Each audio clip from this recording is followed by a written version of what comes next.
This girl has been dead for 3 days. Today is the day of her burial, but suddenly the mouth of the corpse opened. A giant butterfly crawled out from inside. The relatives gathered in the funeral hall were still unaware of the strange phenomenon happening in the morgue. They only saw many butterflies gathering on the roof. The priest had a bad feeling, as if some mysterious force was approaching. He kept reciting prayers, hoping the departed could rest in peace. Then suddenly,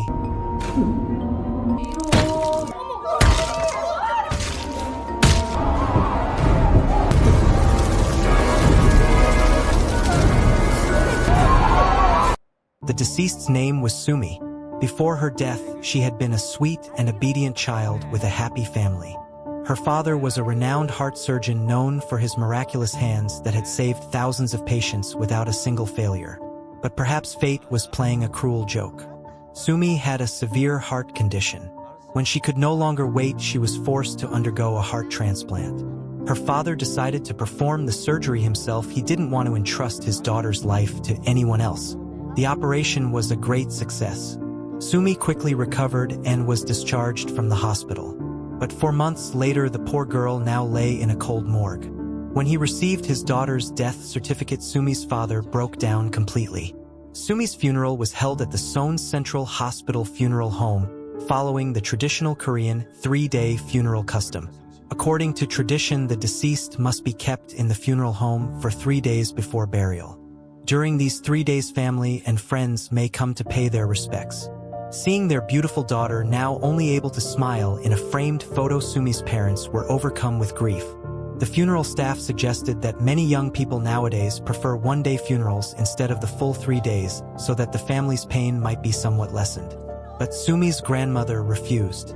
Meanwhile, there was an issue with Sumi's body in the morgue. The refrigeration system had malfunctioned.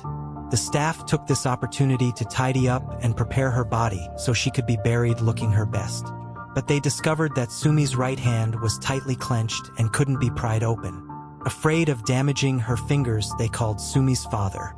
Heartbroken, he gently held her hand, blew warm air on it, and slowly opened her tightly clenched fingers. Inside, he found a bracelet made of Arctic crystal. He remembered it well. It was the lucky charm he had personally placed on her wrist before the surgery. 그게 뭐야? 이게 어떻게 북극성. 잘 봐봐, 이거 북극성. 너무 예쁘다. The more he thought about it, the deeper his sorrow grew. Once again, he carefully placed the bracelet back onto his daughter's cold wrist. The 3-day funeral continued.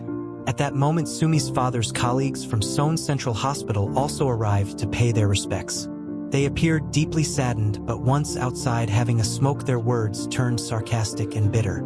They criticized Sumi's father for always relying on his own abilities and constantly looking down on others. Well, look how that turned out. You're the one who ended up causing your daughter's death. Maybe now you've finally learned your lesson. They even claimed that some nurses had said Sumi had behaved strangely after the surgery, almost like she was paranoid. Some even went as far as to say she was possessed by a demon. They chatted and gossiped enthusiastically, unaware that Sumi's father was sitting in the car nearby and had overheard everything. Furious, he slammed the car door and stormed off. But when he returned to the funeral, things had not calmed down. Sumi's classmates had also come to pay their respects. According to custom, after the offering, guests were invited to stay for a meal. While eating, the students whispered among themselves about Sumi. She brought a metal box to class every week like she was waiting for something, one said. They even had proof after returning to school post-surgery Sumi had completely changed. She once pushed a male classmate so hard that he broke his arm and had to wear a cast. But the boy never blamed Sumi. He said it felt like something had taken over her. It wasn't Sumi who hurt him, but something inside her. Sumi's mother wasn't angry when she heard the rumors. On the contrary, she even felt a sense of understanding. After the surgery, Sumi had once attacked her.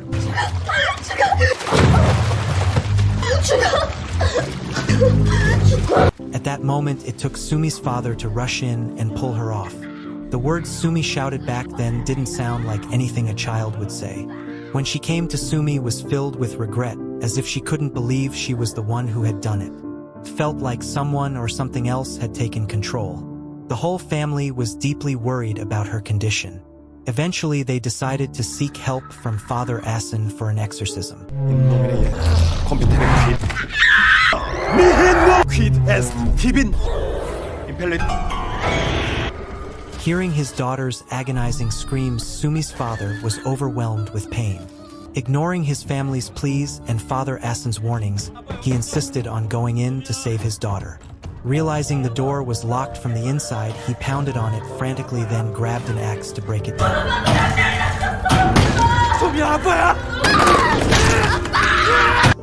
He burst into the room just as the exorcism was ending. What he saw shattered him. His daughter's body was torn and battered. But then suddenly Sumi began convulsing violently.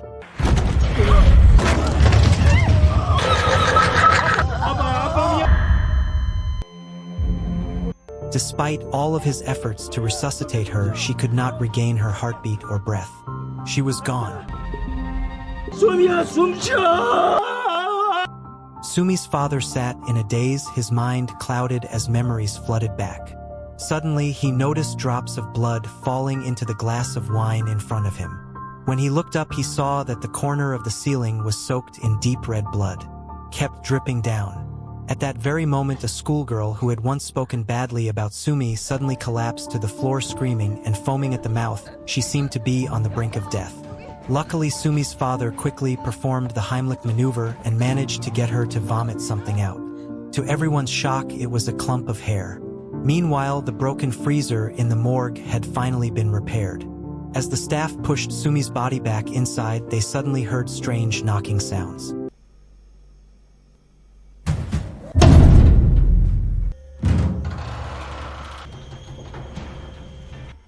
Moments later, the lights in the room flickered violently.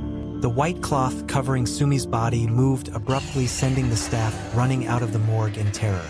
That night, Sumi's family stayed in the funeral hall. Sumi's father remained awake to keep watch over his daughter.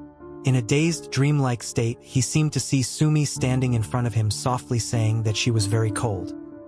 He hurried toward her, intending to cover her with a blanket, but at that moment a black liquid began to ooze from her body.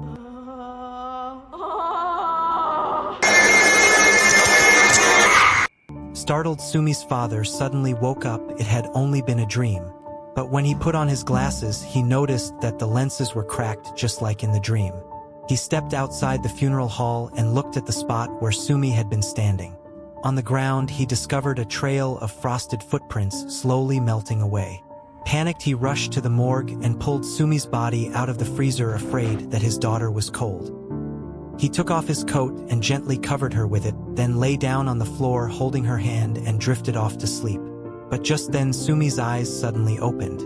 At the same time, Father Asen was on his way to meet the elder priest. Upon returning home, he reviewed the exorcism video of Sumi, and the more he watched, the more he felt something was off. He had clearly expelled the demon from Sumi's body, so why did she still die? He recalled that when he called out the name Ball, he later mentioned Milan. This made Asen believe that perhaps Sumi wasn't possessed by just one demon. The elder priest realized that the situation had become serious and advised Asen not to get involved any further. He would personally attend the funeral to observe the situation and report it to the higher authorities. But Asen was determined not to give up. He remembered that his best friend had once been killed by a demon, and that demon could very well be the one currently clinging to Sumi. Asen was resolved to destroy the demon and avenge both his friend and Sumi. The first day of the funeral passed in silence. But on the second day, as they were preparing for the burial, the farewell ritual began early in the morning. Sumi's family gathered around her body, crying uncontrollably.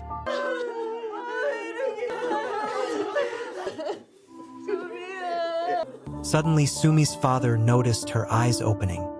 He immediately rushed to her side and saw a tear roll down from the corner of her eye. No, Sumi wasn't dead. He couldn't accept burying his daughter when there was still a chance to save her.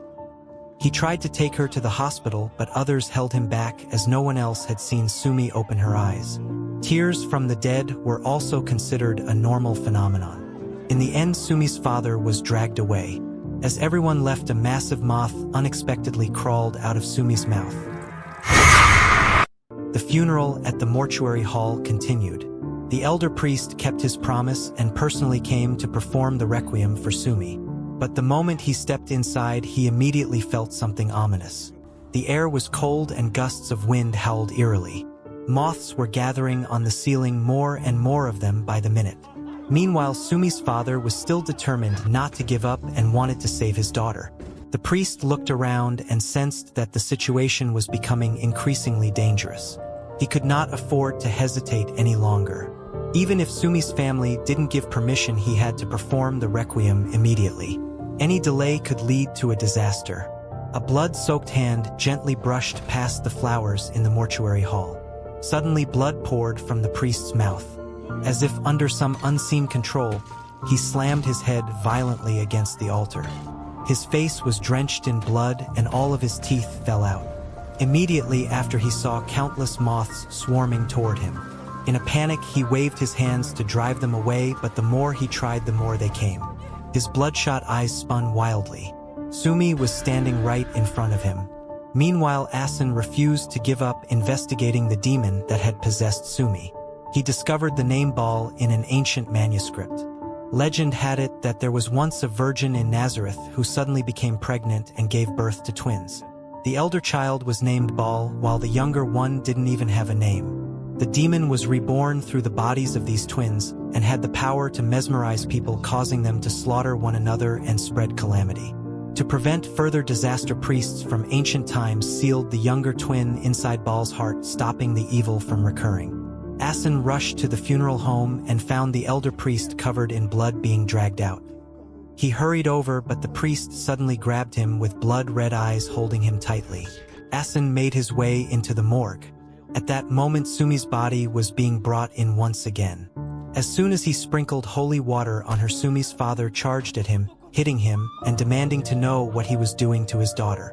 But Sumi's mother screamed in terror upon seeing countless black markings spreading across Sumi's body, creeping up to her face.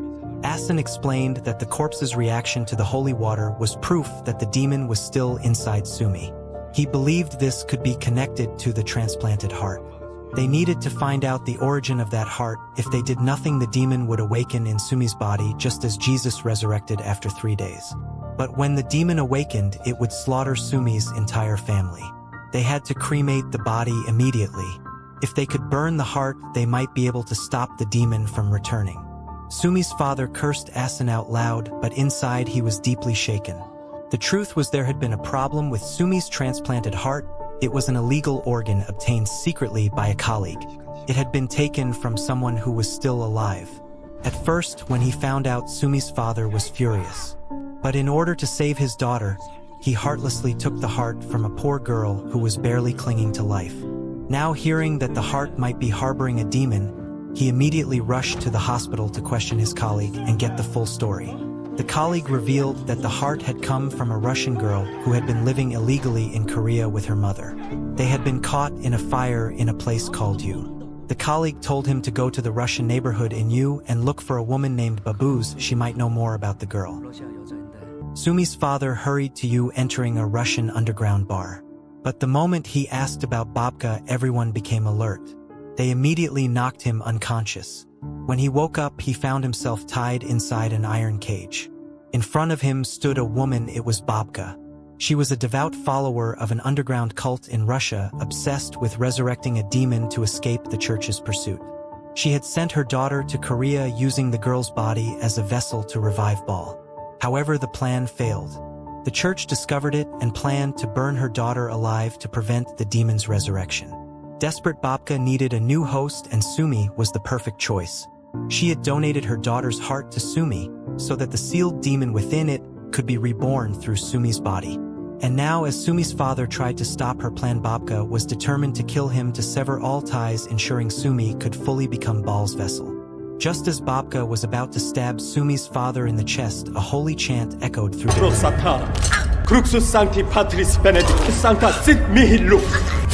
She screamed in agony, unable to move. Turned out Asen had found the place.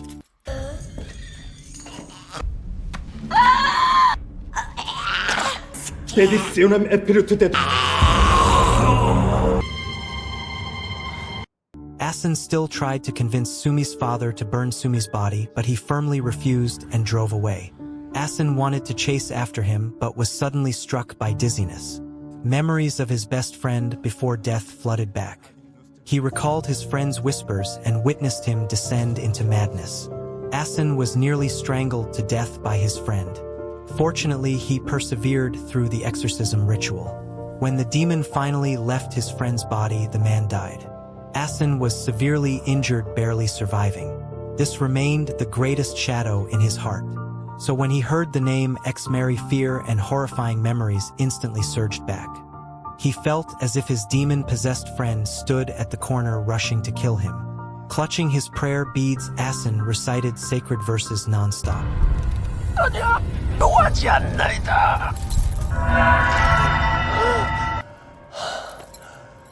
Eventually, the hallucination vanished. He understood it was fear in his mind, not reality. A night of terror had ended. The third day was also the day of Sumi's funeral. But everyone waited in vain. Sumi's father was nowhere to be found. Time was running out, so they had no choice but to move Sumi's coffin out of the funeral home. However, as the 6 pallbearers began to carry the coffin, they suddenly became dizzy and unexpectedly dropped it. When they tried to lift it again, they realized it was unusually heavy. Even 6 grown men couldn't raise it. At that moment, Sumi's father returned. He saw a blood-soaked figure standing beside his daughter's coffin. The coffin seemed to slide on its own toward the corner of the room. In a panic, Sumi's father rushed over, broke the coffin open with a fire extinguisher, and carried his daughter's body away. The security guards immediately tackled him and pulled him back, causing Sumi's body to fall to the ground. Just then, Asen arrived. He covered Sumi's eyes with a cloth and began chanting prayers, but it was too late. The scripture had no effect. Right in front of everyone, Sumi's body suddenly levitated into the air.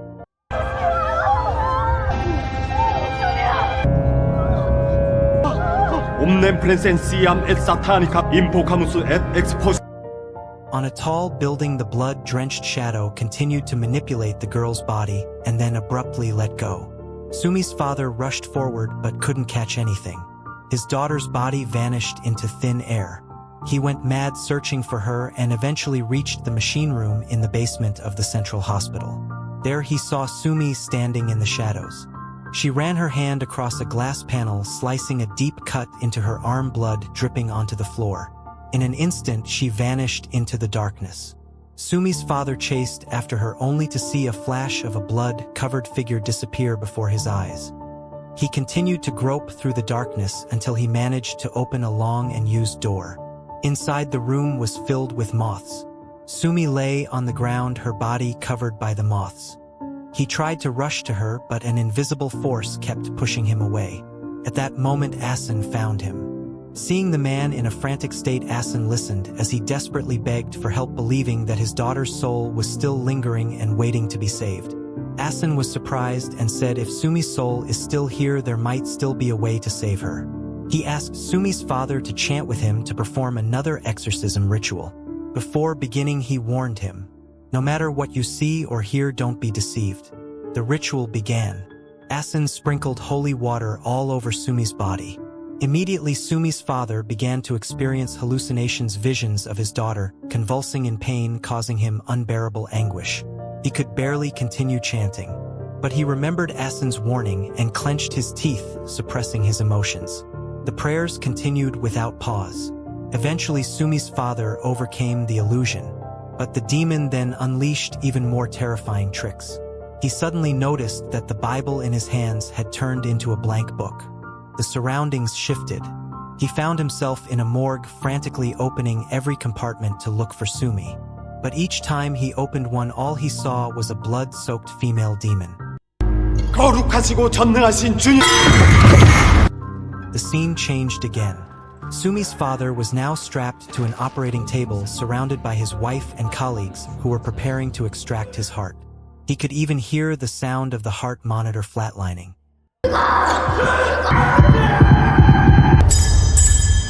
The pain was almost too much to bear, but Asen's voice calling to him reignited his will to fight. Then another hallucination struck. He saw Asin not as a priest but as a demon trying to kill his daughter. 사탄의 이름으로 명하노라. 악마의 힘 앞에 굴복하라. 너는 지옥불에 가두소서. Without hesitation, he grabbed a surgical knife and pinned Asin down, preparing to stab him in the heart. Despite being overpowered, Asin continued chanting the holy verses without pause.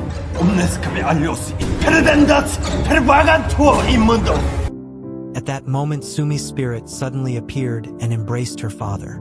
She whispered to him, and the sound of her voice snapped him back to reality.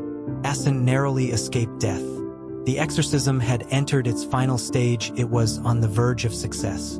All that remained was the most crucial step, calling out the demon's name to expel it from Sumi's body. But at that moment, Asin lost consciousness. The exorcism ritual was only one step away from completion. Sumi's father, in a panic, asked his daughter how to save the girl. 아빠 말 들려? 소미야, 소미야. Suddenly, Sumi's spirit appeared holding a knife to his throat, furiously accusing him of being a coward. She blamed him for heartlessly stabbing an innocent girl in the chest to take her heart, even though he knew it was illegal, all because he wanted to save his daughter. Sumi's father admitted his guilt and accepted that he would pay with his life to save Sumi. Immediately afterward, he stepped toward the blade, letting it pierce through his heart. In that moment, the black marks on Sumi's body slowly began to fade while they started to spread onto her father's face. When Sumi's mother found her daughter, the girl had a faint heartbeat and was barely breathing.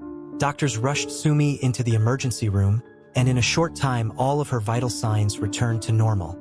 Asin, who was seriously injured, was also taken to the emergency center. But when he regained consciousness, he was startled to see a moth sitting on the window. He immediately followed it to the rooftop of the hospital, where Sumi's father stood in a daze. From a distance, Asin realized the horrifying truth. Due to his deal with a demon, Sumi's father had been possessed. That was the reason Sumi came back to life. But the demon would eventually take full control of its host and force them to kill their own loved ones.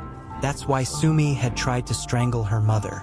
At that moment, Sumi's father's mind was also overwhelmed with thoughts of killing his loved ones. He knew he was about to be completely controlled by the demon, but he refused to surrender to it. Asin wanted to help him with the exorcism, but Sumi's father didn't want to drag anyone else into this. He didn't die immediately. Instead, he used a lighter to set fire to the car he was sitting in, burning himself along with the demon. Sumi's father passed away, but his sacrifice was not in vain. Sumi soon made a full recovery and returned to being a normal girl, going back to school. One day, she went with her mother and younger brother to the cemetery to visit her father's grave. She would never forget that her father had sacrificed his life to save her. She was also grateful to Asin for giving her a chance to be reborn. At first glance, this film seems like a ghost story, but in truth, the Reynolds demon came from within the father's heart. The moment he held a knife and cut open the chest of a living Russian girl to take her heart and save his daughter, he became a demon. He used one child's life to save another. Even if it was done in the name of a father's love, it was still unforgivable. Perhaps deep in his subconscious, Sumi's father already knew that the demon had long existed inside him. That's why he kept stopping Asin from performing the exorcism.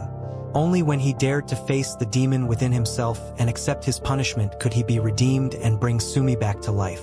Don't forget to hit subscribe to follow more film recaps on Skinny Cat Recaps.